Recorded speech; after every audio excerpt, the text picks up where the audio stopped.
म्हणजे बंडा तात्या कराडकर म्हणजे हे एक प्रकारे संत परंपरेमध्ये झालेली वैचारिक घुसखोरीच म्हणता येते का मग? आता काय आहे त्यांचे जे कीर्तन वगैरे आहे ते सुंदर कीर्तन करतात, ज्येष्ठ कीर्तनकार आहेत. आणि त्याच्याबद्दल मला आदर आहे एका एका दृष्टीने. पण दुसऱ्या दृष्टीने जर बघितलं, तुम्ही अशा पद्धतीने कुणाचा द्वेषपूर्ण उल्लेख करीत असता, कुणाला धर्मांध म्हणत असतात किंवा निधर्मी अधर्मी म्हणत असतात. नाही, ते शरद पवारांना म्हणाले की शरद पवार हे स्वतःला निधर्मी म्हणून घेतात, पण ते स्वतः अधर्मी आहेत. म्हणजे धर्माचा माणूस आणि अधर्माचा माणूस हे ठरवण्याचा अधिकार किंवा ती जी काही त्यांच्याकडं तेवढी कुवत तेवढी क्षमता एक संत परंपरेतला माणूस कुणाचा एवढा मोत्सर करू शकतो का हो? साधी गोष्ट आहे. समजा कोणी बी तुम्ही जर म्हणले मी कुठल्याच धर्माला मानत नाही, तो तुमचा व्यक्तिगत अधिकार आहे. हो, आपल्या संविधानाने बिलकुल. धर्माचं पूर्ण स्वातंत्र्य दिलेलं आहे. तुम्हाला कुठला धर्म मानायचा किंवा नाही मानायचा तुमचा अधिकार आहे. जर पवार साहेब स्वतः काय समजत असतील तो त्यांचा विषय आहे. तुम्हाला कोणी सर्टिफिकेट वाटण्याचा अधिकार नाही दिला, कोणालाच नाही दिला की आमका आमका आहे तमका तमका आहे, असं नाही. प्रतिक्रिया वाद वाढत चाललेला आहे. कशामुळं? विशिष्ट विचारसरणीला लोकांवर थोपवायची, अशा पद्धतीचं आहे, बाकी काही नाही. मला असं वाटतं की मग जी ही घुसखोरी म्हणतोय आपण, पण ते घुसखोरीच्या संदर्भामध्ये ही घुसखोरी कशी थांबवायची आणि घुसखोरीचं म्हणजे कसं स्पष्टीकरण कसं देणार आहात? ही घुसखोरी कशी आहे? आता हे पहा, घुसखोरी आपण असं म्हणू शकतो, दोन प्रकारची घुसखोरी इथं वारकरी संप्रदायात. घुसखोरी म्हणजे अशी, एक परप्रांतीय घुसखोरी, हा, बरोबर, आणि एक वैचारिक घुसखोरी, बरं का. हा, परप्रांतीय घुसखोरी कशी? उदाहरणार्थ पहा, मी नावासहित सांगतो. तुम्हाला प्रदीप मिश्रा नाव माहिती? एक लोटा हो, जल हो, हो. आणि सगळ्या समस्या हल. हो, ते पण आणखीन एक आहे ना आश्चर्याची गोष्ट, गर्भाशयाची पिशवीच नाही म्हणे आणि तिला मुलं होतात म्हणून जुळे होतात. म्हणजे असं इतकं सामर्थ्यशाली इतका शक्तिशाली माणूस असू शकतो का? म्हणजे काय? आता पहा, मला हसायला या गोष्टीच येतं. हा, ज्या माझ्या तुकोबरायांनी सांगितलं हा, नवसे कन्या पुत्र होती, हा. तो का करणे लागे पती. नवशे लेकर होते, तुम्हाला नवरा करायची काय गरज आहे? आणि दुसरं असं आहे बघा, एकी बेकीच्या न्याय होत असे प्रचिती त्याने लोक बोलतात. एकी बेकी म्हणजे काय? समजा उदाहरणार्थ तुम्हाला कन्नड भाषा येत नाही हा. आणि तुम्हाला होय किंवा नाही हेच उत्तर द्यायचे. 10 प्रश्न विचारले, तुम्ही निश्चय एकाला होय होयला उत्तर जरी केलं तरी तुमचे 50% बरोबर येते. 100%. या अशा अंदाजाने ठोके मारून हे काय करतात? प्रदीप मिश्रा. आता मला एक साधा, तुम्ही म्हणला हे जी घटना कुठली माहिती आहे का? हं. या क्रांतिकारी बीड जिल्ह्यातल्या चाकरवाडी, ज्ञानेश्वर माऊली चाकरवाडी यांचं जे मंदिर आहे, या ठिकाणी महादेव महाराज चाकरवाडीकर आपल्या बीड जिल्ह्यातले किती ज्येष्ठ आणि आदर्श व्यक्तिमत्व आहेत, त्यांनी ती कथा आयोजित केली. कोणती? तर शिवमहापुराणातले किती श्लोक त्यांनी सांगितले? काहीच नाही. त्यांनी भाकड कथा रचल्या, चिठ्ठ्या काढल्या लोकांच्या, आणि त्यांनी तिथं सांगितलं की एक महिला आहे, उभा राहिली महिला, तिला गर्भाची पिशवीच नाही आणि तिला 2 जुळे मुलं झाले. हे रेकॉर्डेड आहे, ऑनलाईन उपलब्ध आहे, ते बघायला. मला सांगा, डॉक्टर साहेब तुम्ही डॉक्टर आहेत, बरोबर? असं जर शक्य असलं तर आपण 5 महिला, ज्याला गर्भाशय नाही, गर्भपिशव्याच नाही, अशा 5 महिला त्याला पुरवू आणि दाखवू, मला विकरू, असं हे संतांना मान्य आहे का? न लगे काही टाना टोना, एका हरिनामा वाचून या. अरे आमच्याकडे काही जादू टोना नाही, काहीच नाहीये. तुकोबारायांनी सांगितलं, संतांनी सांगितलं. ही घुसखोरी अशी आहे, परप्रांत. तो येणार काय म्हणणार? बेलाचे पानं चिटकवा, तुम्हाला लेकर होते, बेलाचे पानं चिटकवा, तुमचा धंदा चलन. बेलाचे पानं चिटकवा, तुम्ही पास व्हाल. हे लाईव्ह आहे, मी सांगत नाही, लाईव्ह आहे. आणि आमचा करोडोचा लाखो समाज तिथं जमतो. आणि त्या अंधश्रद्धेच्या, हे पहा, एक जैन मुनी तरुण सागरजी होते, त्यांचं एक वाक्य आहे की धर्माला धोका निधर्मी लोकांचा नाही, धर्माला धोका नास्तिक लोकांचा नाही, आस्तिकचेच आव आणलेल्या खोटारड्या भोंदू लोकांचा जास्त धोका आहे. हिऱ्याला दगडाची भीती नसते, हिऱ्याला गारगुटीची भीती नसते, हिऱ्याला हिऱ्यासारख्या दिसणाऱ्या काचेच्या डुप्लिकेट हिऱ्याची भीती असते, असं ते म्हणायचे. म्हणजे धर्माच्या नावाने तुम्ही चुकीचे विचार करण्याच्या उद्देशाने इथं आलेले जे लोक आहेत, हेच नाही. बागेश्वर धाम शास्त्री म्हणजे प्रदीप मिश्रा झाले, बागेश्वर धाम. बागेश्वर धाम तर काय करतात? चिठ्ठी काढतात. तो मानसिक रुग्ण आहे तो माणूस. असं करायचं, काहीतरी करायचं, असं तुम्ही बघा हे लाईव्ह. आणि असं असताना आमचे लोक तिथे जातात. हा पण ते आणखी एक काल परवा बीड मध्ये आले होते बघ कोणीतरी असे काय नाव त्यांचं म्हणजे तुम्ही काय होते दादा गुरु भगवान. हा तिथं थूक मारतात हो ते काहीतरी करतात ते असं मला वाईट ह्या गोष्टीच वाटतं, ज्यांना आपण वारकरी संप्रदायाचे धुरीण म्हणतो ते त्यांच्या तिथं दर्शनाला गेले, तिथं लोटांगण घातलं. हे पहा, दादा गुरु भगवान हे नर्मदा परिक्रमाचं काम करतात. ठीक आहे ना, काही हरकत नाही, चांगली गोष्ट आहे नर्मदा परिक्रमा. आणि ते आता ते मासा दावा आहे त्यांचा की काय 6 वर्ष अन्न पाणी न घेता फक्त काहीतरी इतकं मूठभर पाण्यावर ते जगलेले आहे असा त्यांचा दावा आहे.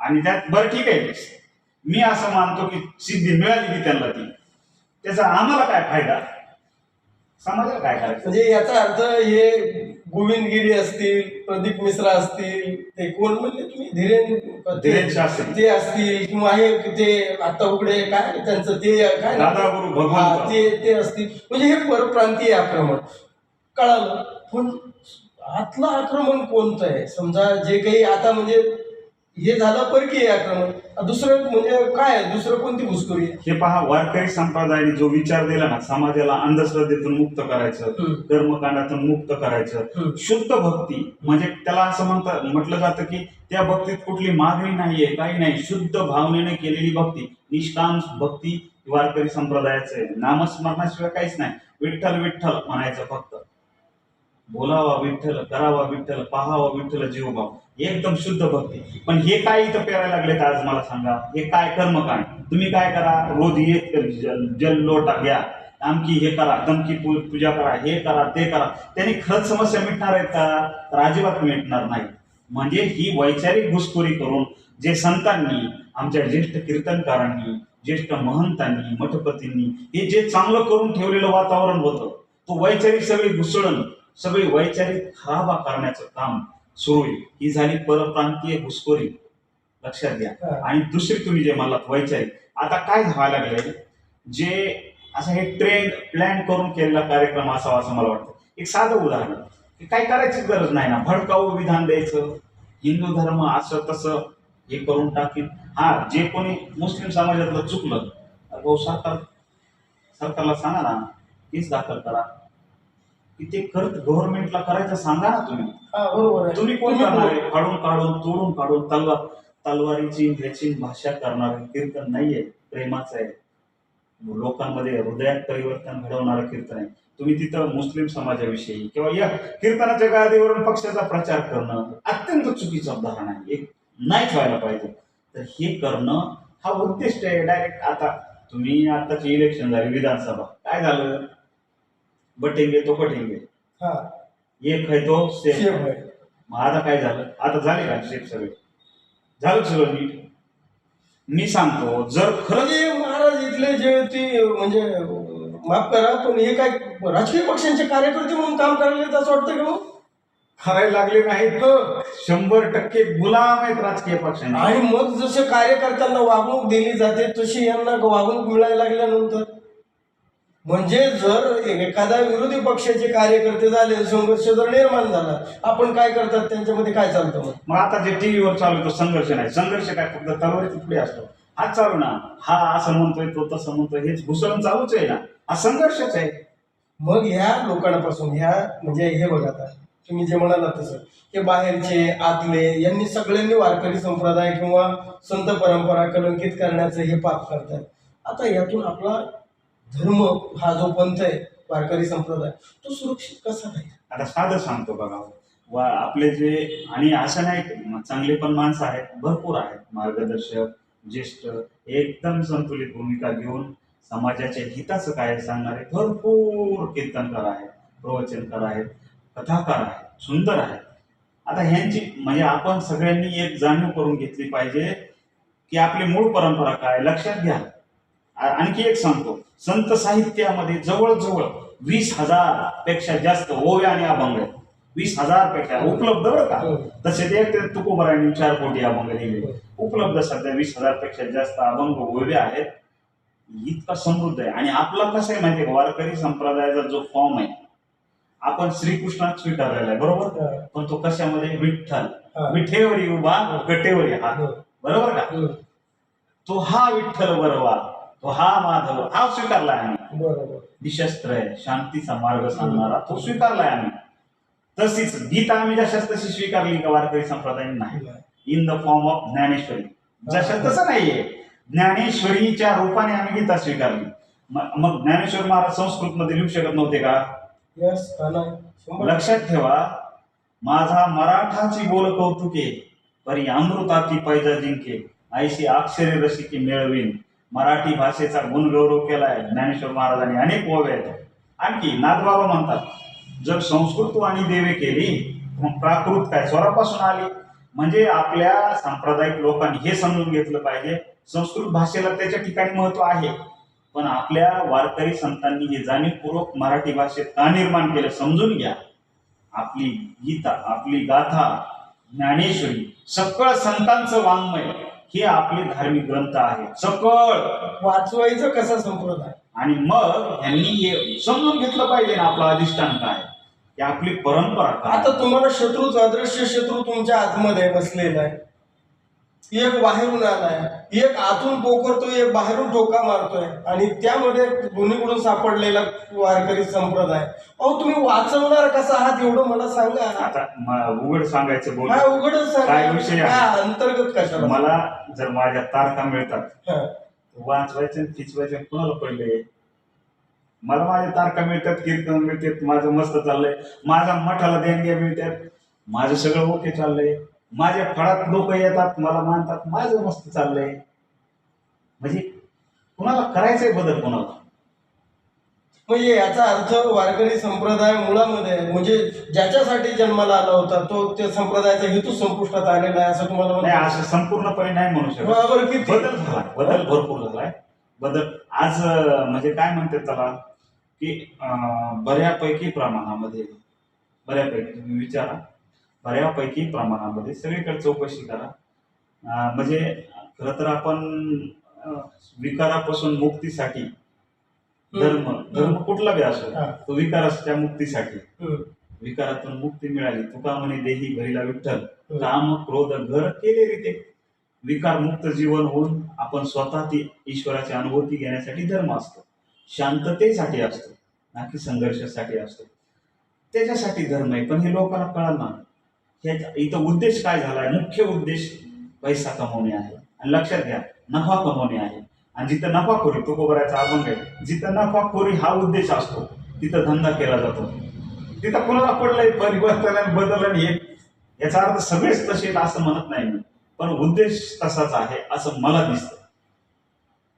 म्हणजे याचा अर्थ कुठंतरी आता वारकरी संप्रदाय जो मुळामध्ये जसा असायला हवा आहे तो असा आता नाहीये. मी तुम्हाला उदाहरण सांगितलं ना, की काय होतंय, काळ जसा जसं जाईल, नदीचं उदाहरण दिलं ना, त्याच्यामध्ये वेगवेगळ्या गोष्टी मिसळत जातात, आणि जे मूळ शुद्ध स्वरूपातलं पाणी आहे नदीचं, एकदम अमृताहुनी गोड, ते नंतर गटाराच्या स्वरूपात होतं. अशा म्हणजे मला ते नाही म्हणायचं, पण बदल होत जातो पाण्यामध्ये. तसं संप्रदाय असेल, धर्म असेल, कुठला बी काळानुसार त्यात बदल होत जातो. एवढंच लक्षात घ्यायचं लोकांनी, की आपल्या हिताचं काय आहे, आपल्या हिताचं कोण आहे ते आपल्याला ठरवता आलं. जाता जाता फक्त एक प्रश्न विचारतो महाराज. संत तुकाराम महाराज, एक कल्पना करू आपण, संत नामदेव, संत ज्ञानेश्वर, संत तुकाराम महाराज हे पाहत आहेत, आणि या आजच्या म्हणजे जे काही आजचे कीर्तनकार आहेत, कथाकार आहेत, यांच्याकडे पाहून त्यांना काय बरं वाटत असेल, काय म्हणत असतील ते. तुम्हाला काय वाटतं, काय म्हणत असतील ते? ज्ञानोबराय म्हणत असतील, ज्ञानोबराय म्हणत असतील, मी सांगितलं बेटे हो, योग याग विधी येणे नव्हे सिद्धी, वायाची उपाधी दंभ धर्म. योग असेल, आता तुम्ही योगाचे शिक्षक आहेत, योग म्हणजे अष्टांग योग वगैरे, त्याने तुम्हाला काय मिळणार नाही. संसारिक लोक हो, त्याचे काय नाही मिळणार. योग याग हे जे देव धर्म मिळवण्याचे मार्ग आहेत, विधी म्हणजे कर्मकांड, याने तुम्हाला काय मिळणार नाही.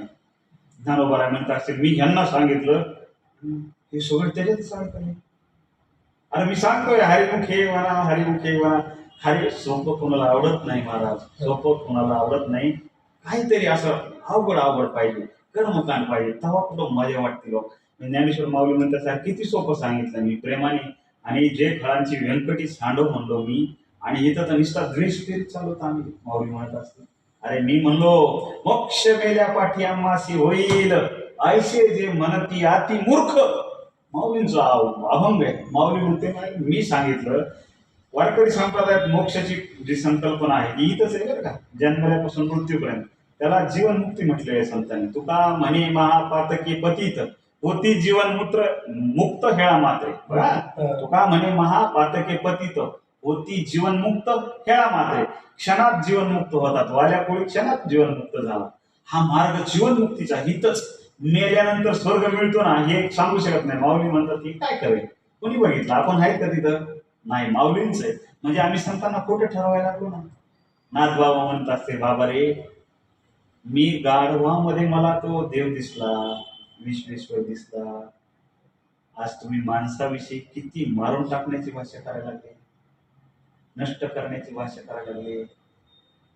या ठिकाणी नामदेवराय म्हणत असतील, अरे अनाथाच्या लेकराला मी हृदयाशी धरून त्याला संत बनवलं, संत धनाबाईला. आणि तुम्ही आता लोकांना, जे आपले इथले लोक आहेत त्यांनाच तुम्ही निधर्मी अधर्मी ठरवता. कुणालाही अनेकांना, तुमच्या विचाराच्या विपरीत गेलं की लगेच अधर्मी आहे का? असं काही नाही. आपल्यात विचार अनेक विरोधी असणार, वेगवेगळे असणार, वादच नाही ना, म्हणून नाही ठरवणार. आणि तू कोबाराय म्हणत असेल, काय रे भेट आहे हो.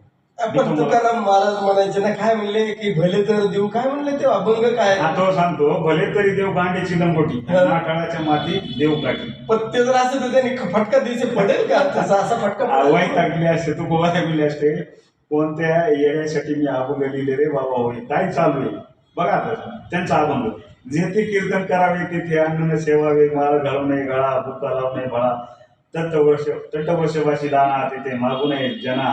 तुका म्हणे द्रव्य घेते आणि देती ते येणार का जाती. आज 60,000 70,000 काही कीर्तनकार ठरवत असतील, बिझनेस केल्यासारखा.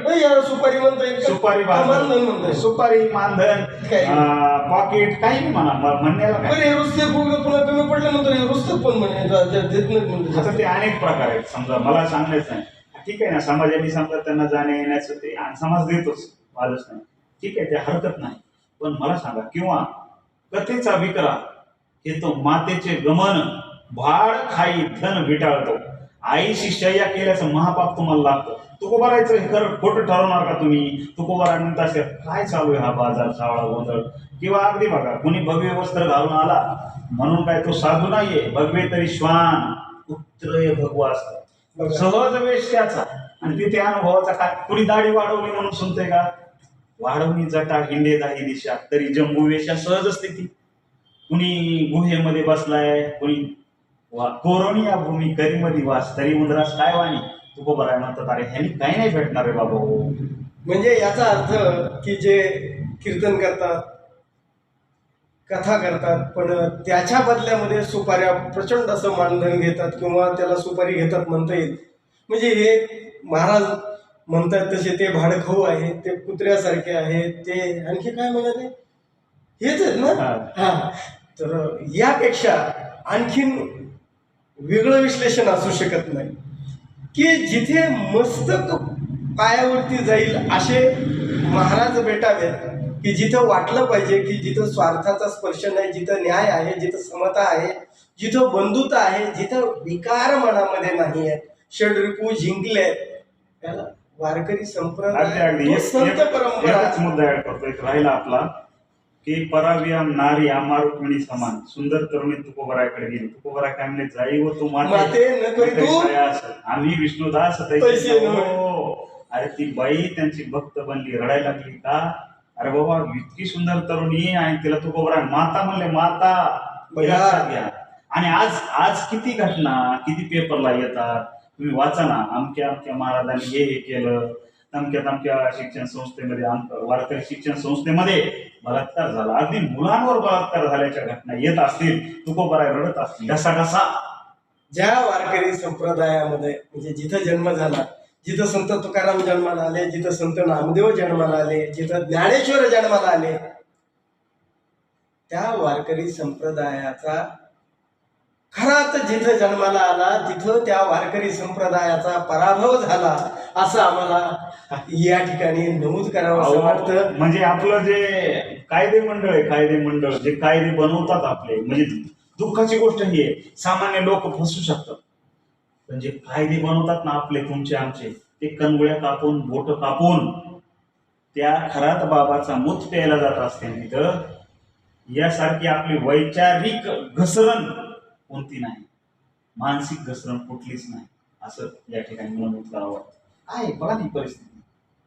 पण हरकत नाही, पण असं वाटतं की ज्यावेळेस आम्ही ते नांदेडचे गिरी कोण महाराज बघतो किंवा ते ऋषिकेश वैद्य बघतो किंवा एक खरात बघतो, दत्त संप्रदाय अहो काय, जर ही माणसं यांना जर या महाराष्ट्रामध्ये जिथं संतांची भूमी, जिथं विद्रोहाची भूमी, ज्या मातीत संत तुकाराम जन्माला आले त्या मातीमध्ये असे जर राज्य करते की जे करंगळ्या कापून घेतात आणि असे महाराज जन्माला म्हणजे काय म्हणतो काळी जादू करून, म्हणजे आता आजही त्यावर विश्वास ठेवत असेल लोक, तर हा संत तुकाराम महाराजांचा, संत ज्ञानेश्वरांचा नव्हे समग्र संत परंपरेचा पराभव आज आम्ही केलेला आहे असं या ठिकाणी नमूद करावं असं वाटतं. एक धन्यवाद महाराज. कवी जाता व्यर्थ गेला तुका, व्यर्थ ज्ञानेश्वर, संतांचे पुकार वांज झाले, वांज झाले, अशी एक म्हण आहे. खूप खूप धन्यवाद. धन्यवाद महाराज. रामकृष्ण. रामकृष्ण. रामकृष्ण.